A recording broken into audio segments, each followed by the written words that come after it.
Bonjour, je me présente Valérie Sniadoc, je suis la directrice pour l'employabilité et l'immigration au sein du RAID Ontario. Aujourd'hui, nous allons vous parler du CV aux normes canadiennes. Comme vous le savez, le CV est pour vous la façon d'obtenir une entrevue. Donc bien évidemment, vous devez vous assurer qu'il soit non seulement aux normes canadiennes, mais qu'il soit adapté à l'offre d'emploi pour laquelle vous allez postuler. Vous allez voir, il y a plusieurs écoles de pensée, toutefois il y a une structure qui est totalement similaire à chaque CV. Il est également important que vous soyez à l'aise avec votre CV parce que vous allez devoir le défendre devant les employeurs. Donc assurez-vous de faire vous-même la rédaction de votre résumé et de savoir exactement quel est le contenu du document. Au Canada, on identifie deux types de CV. Il va y avoir le CV chronologique, mais également le CV de compétences. Aujourd'hui, nous allons passer un petit peu de temps sur le CV chronologique. Avant tout, parlons du format. Des petites choses. 2 pages pour le CV. En effet, vous avez de l'expérience, il va falloir la détailler, donc vous avez la possibilité d'aller jusqu'à 2 pages. Assurez-vous bien évidemment de numéroter vos pages, page 1, page 2. Que votre CV soit au format papier letter et non pas en format A4, car le format letter est plus court et plus large, alors que le format A4 va être plus haut. Donc si je l'imprime, je n'aurai pas l'ensemble des données s'il n'est pas dans le bon format de papier. L'autre chose, c'est de s'assurer de ne pas mettre de photos, pas d'informations personnelles, que ce soit sur le statut matrimonial, sur l'âge, sur le statut de votre permis de travail, ou même des informations concernant votre permis de conduire ou toute information personnelle. Ce que l'on regarde, c'est votre information professionnelle et votre background personnel ne nous intéresse pas. On veut s'assurer qu'il y ait une sélection qui soit des plus neutres possibles. De même, lorsque vous allez indiquer votre adresse email, assurez-vous d'avoir une adresse email professionnelle qui se termine par un .com ou par un .ca. Que cette adresse email identifie votre nom et votre prénom et pas seulement un acronyme. On va commencer par rapport le CV, il va commencer avec votre nom, votre adresse, numéro de téléphone, adresse email. Si vous avez un compte LinkedIn, également l'ajouter. Si vous avez un portfolio parce que vous êtes en marketing ou autre, ajoutez-le, c'est important. Au niveau de la structure, une fois que le nom, l'adresse seront indiqués, nous allons commencer par les compétences. Pourquoi? On met de l'avant les compétences au Canada car c'est là-dessus que l'on se base. Qui vous êtes? Qu'est-ce que vous avez fait? Quelles sont les compétences que vous allez m'apporter? Ces compétences sont en lien avec les qualifications requises sur le poste. Je m'explique. Si on demande une personne qui est bilingue, vous allez l'indiquer. Une personne qui a 5 ans d'expérience dans un domaine, vous allez l'indiquer. Si on vous demande une certification, indiquez-le. Donc toutes ces compétences doivent être mises de l'avant. Ça peut prendre 5 lignes, 6 lignes, adaptez-la à chaque poste. Chaque poste est différent, chaque poste est unique, adaptez-le. La partie principale de votre CV, la partie qui s'ensuit, soit l'historique de vos professions. Quand on parle d'historique, on parle de chronologie, c'est-à-dire du poste le plus récent au poste le plus ancien. N'allez pas au-delà de 7 à 10 années d'expérience. On sait que vous avez été stagiaire à un moment, 15 ans, 20 ans en arrière, c'est ce qui vous a amené où vous êtes aujourd'hui. Donc concentrez-vous sur les 7-10 dernières années de votre emploi.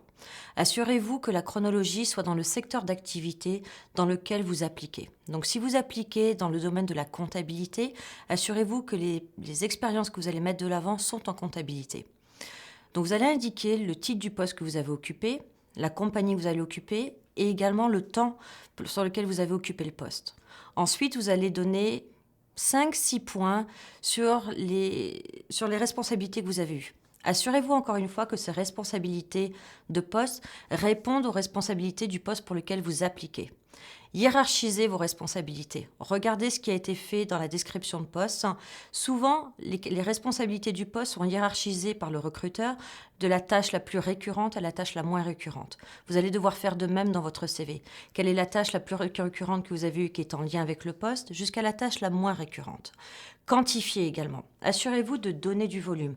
Si vous avez augmenté le chiffre d'affaires de 2%, indiquez-le. Si vous étiez parmi les meilleurs employés, indiquez-le. Toujours quantifier, mettez-vous de l'avant. Encore une fois, votre CV, c'est ce qui va vous permettre de décrocher un entretien et d'avoir accès au recruteur. Si votre CV n'est pas adapté à l'offre, vous n'allez pas être sélectionné pour une entrevue. Donc vendez-vous. De même, assurez-vous que chaque tâche commence par un verbe d'action. Il est disponible en ligne des verbes d'action par secteur d'activité. Assurez-vous d'aller les chercher et de regarder dans les offres d'emploi quels sont les verbes les plus utilisés et les plus récurrents. Indiquez-le. Faites attention à l'orthographe, faites attention à la ponctuation. C'est essentiel. Une faute d'orthographe peut vous coûter cher pour un entretien. De même, assurez-vous de faire des points et non pas une rédaction. Un recruteur n'ira pas lire de la rédaction. C'est trop long. On va à l'essentiel et on cherche à voir dans vos compétences qui est indiqué dans l'offre d'emploi.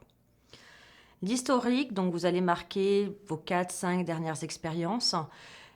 Vous allez après, par la suite, mettre un autre volet qui s'appelle bénévolat ou autre expérience. Je m'explique. Si vous avez eu 3 années d'expérience en comptabilité, puis pendant une année, vous avez voyagé, vous êtes devenu barman dans un bar ou quoi que ce soit, et ensuite vous êtes revenu à la comptabilité, ce ne sera pas dans votre historique. La partie où vous étiez barman sera dans autre expérience professionnelle.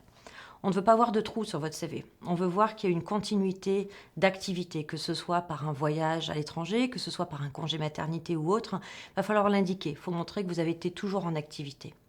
Donc ce seront les autres postes, les postes qui ne sont pas identifiés par rapport au secteur d'activité. C'est également là où vous allez indiquer votre partie bénévolat. En effet, au Canada, le bénévolat est extrêmement important. On rend à la communauté ce que la communauté nous donne. Donc, quelle a été votre implication au bénévolat? Est-ce que vous avez participé à des œuvres caritatives? Est-ce que vous avez fait du bénévolat dans votre secteur d'activité? Est-ce que vous êtes dans la communauté? Est-ce que vous travaillez avec la communauté? Indiquez-le, c'est toujours intéressant de voir cela. Également, si vous êtes déjà au Canada et que vous faites du bénévolat, indiquez-le parce que ça peut être une référence pour l'employeur. La partie suivante va être l'éducation. Au niveau de l'éducation, si vous avez des diplômes d'études supérieures allant par exemple jusqu'au doctorat, n'indiquez pas votre baccalauréat. Je parle du niveau lycée. Par défaut, si vous avez un doctorat, si vous avez une maîtrise, c'est que vous avez eu une licence et bien évidemment que vous avez eu un baccalauréat. Donc indiquez les diplômes les plus supérieurs. Au niveau des diplômes, assurez-vous qu'ils sont compréhensibles par le recruteur. Si vous avez fait un diplôme, par exemple en France, un BTS, ce ne sera pas compréhensible par un recruteur canadien. Regardez quelle est l'équivalence. Ne faites pas de la traduction littérale du terme. Assurez-vous que ça correspond par exemple à un certificat. Donc toujours indiquer l'équivalence de votre diplôme, mais entre parenthèses, vous pouvez indiquer le titre exact du diplôme que vous avez obtenu. Donc vous mettez le titre du diplôme, vous mettez l'université, le collège où vous l'avez obtenu, et également les dates d'obtention. Finalement, vous allez terminer votre CV par la partie référence. Référence pourquoi? On veut s'assurer que ce que la personne nous dit suite à un entretien peut être validé par certaines personnes qui ont été vos managers. Donc, généralement, lorsque vous allez passer les entretiens, la phase finale avant l'offre, ça va être la prise de référence. Lorsqu'on vous demande des références, généralement, on vous en demande 3. 3 références qui vont être un manager, une personne à qui vous a reporté, un client ou autre, pas forcément un collègue. Car évidemment, le collègue sera toujours là pour dire que vous étiez extraordinaire, que vous aviez l'esprit d'équipe, etc. Assurez-vous, lorsque vous allez donner ces références, qui ne sont pas sur votre CV, qui sont sur un document à part, que vous avez bien l'adresse email de la personne, l'adresse email courante, également le numéro de téléphone courant. Donc des informations qui sont à vérifier au préalable, mais également avisez vos références qu'elles vont être contactées. Il n'y a rien de plus compliqué pour un recruteur de prendre des références auprès d'une personne qui n'était pas informée qu'il allait être contacté. Merci, bonne journée.